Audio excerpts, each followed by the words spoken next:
side of things is that these diseases have a huge toll on the economics. Well, once you develop these diseases, you are literally one disease away from poverty, as they say it, and non-communicable diseases are some of those types of diseases that once you get them, you are very likely to go down into poverty. And because of the huge economic implication, the drugs are expensive, taking care of these diseases is expensive, hence one of the other economic characteristics of non-communicable diseases. Cancer, diabetes, obesity, hypertension, and asthma are all examples of non-communicable diseases, and sadly, these diseases are the leading cause of death globally. But do they really affect us here in Africa? And are Africans really living with these diseases? Find out here at the African NCD Champions Podcast as we share incredible stories of Africans living with non-communicable diseases. My name is Ogweno Stephen, and I'll be your host. Let's roll!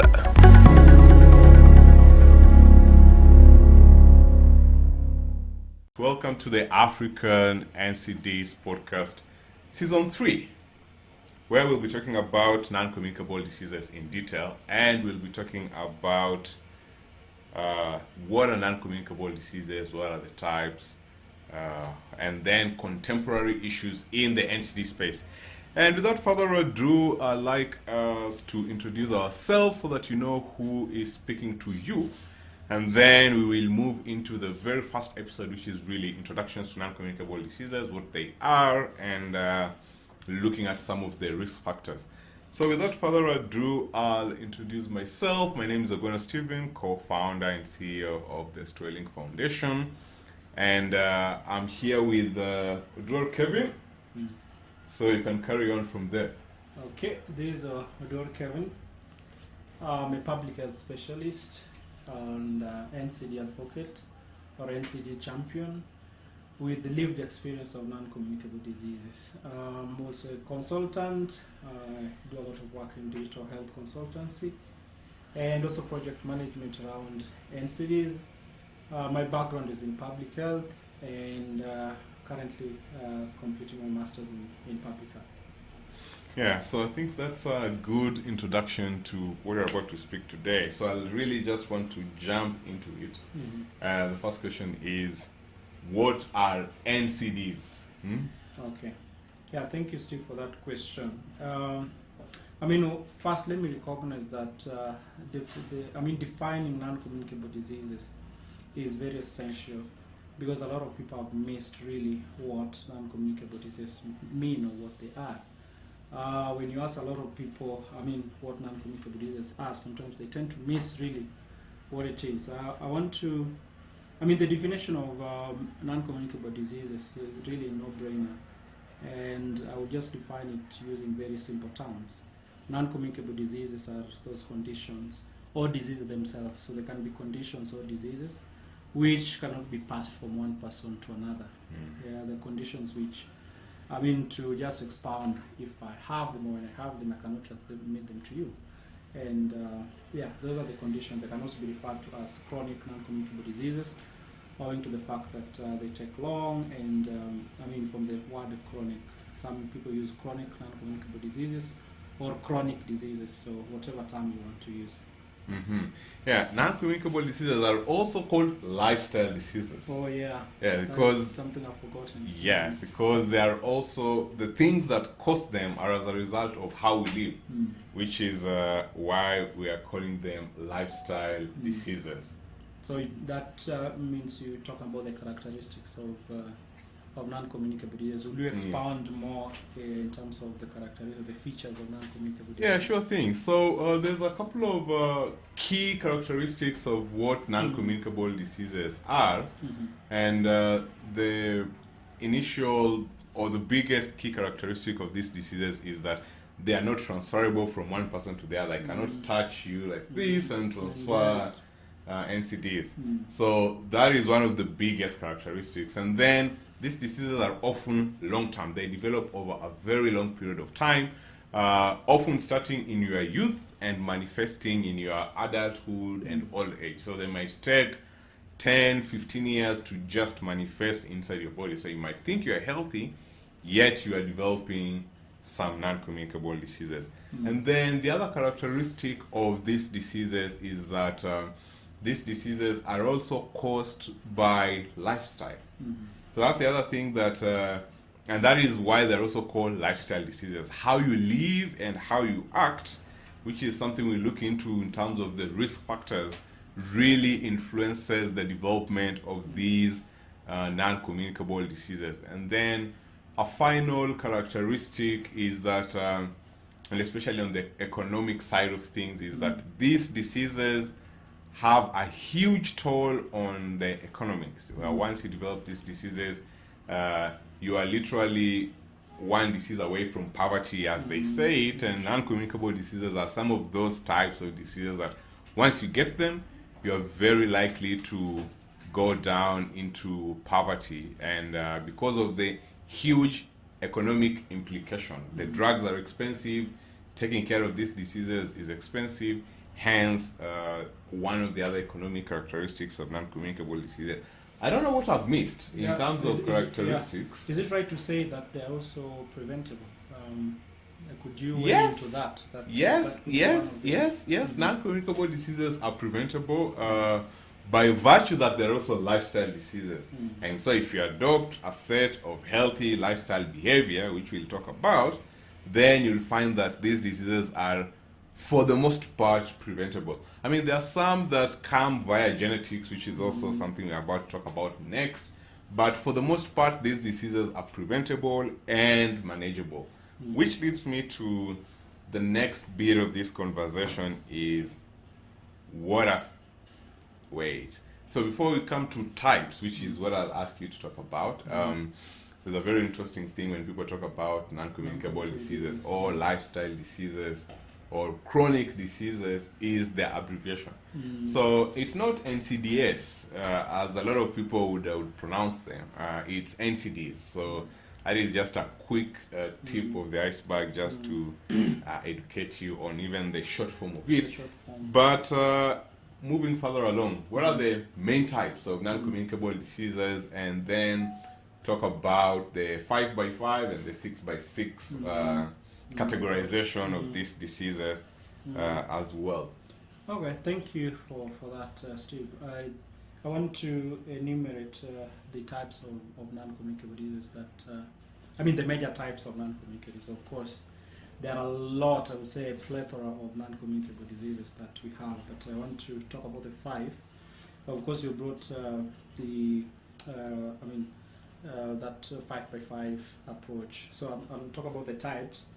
The 5x5 approach means there are 5 non-communicable diseases, major non-communicable diseases. There are 5 risk factors which we talk about.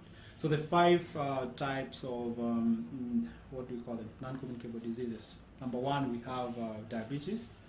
I hope we know what diabetes is.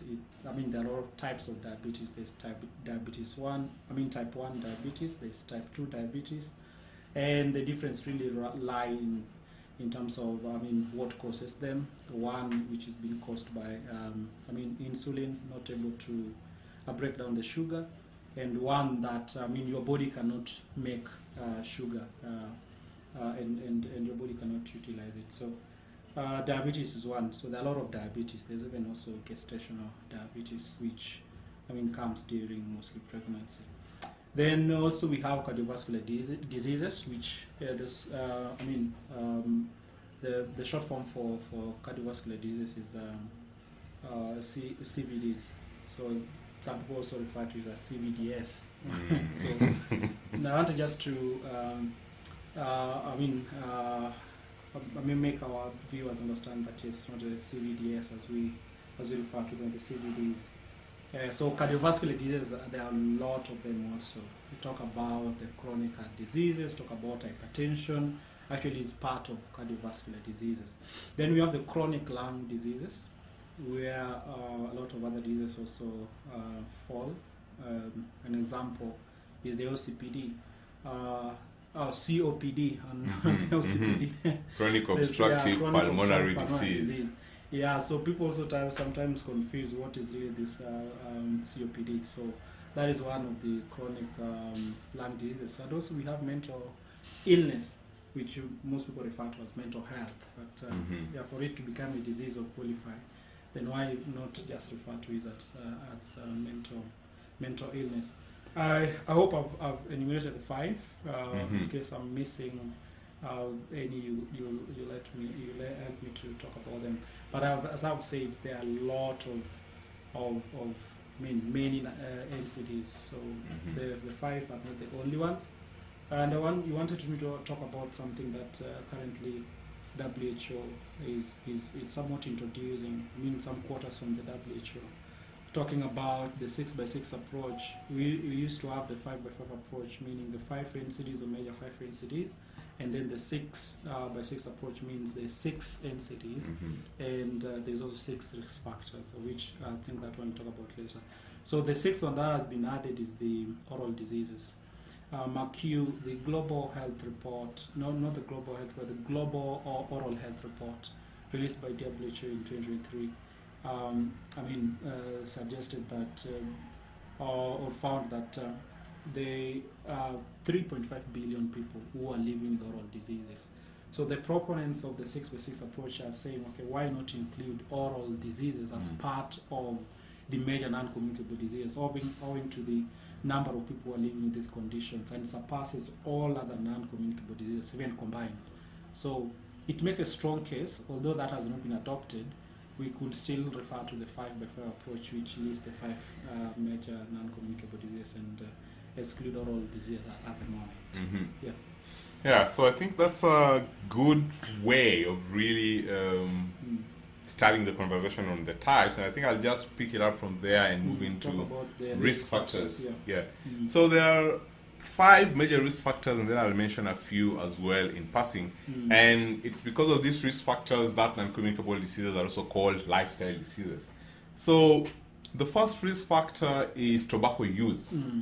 Using tobacco in any way, shape, or form puts you at a high risk of many non-communicable diseases, including the cancers, diabetes, and the like. So tobacco use is a risk factor. The other thing that's a big risk factor is alcohol use.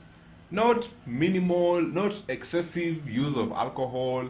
So long as you are drinking alcohol, you are at a high, you are increasing your risk to developing non-communicable diseases. Recent research has come through and shown that no amount of alcohol is safe for you, and no amount of alcohol is also beneficial for your health. Hence, the reason why alcohol use also is a huge risk factor for non-communicable diseases. And then the next thing we see as a huge risk factor is sedentary living or physical inactivity. This is where individuals do not engage in daily physical activity, at least 150 hours per week, which is recommended by WHO of moderate physical activity.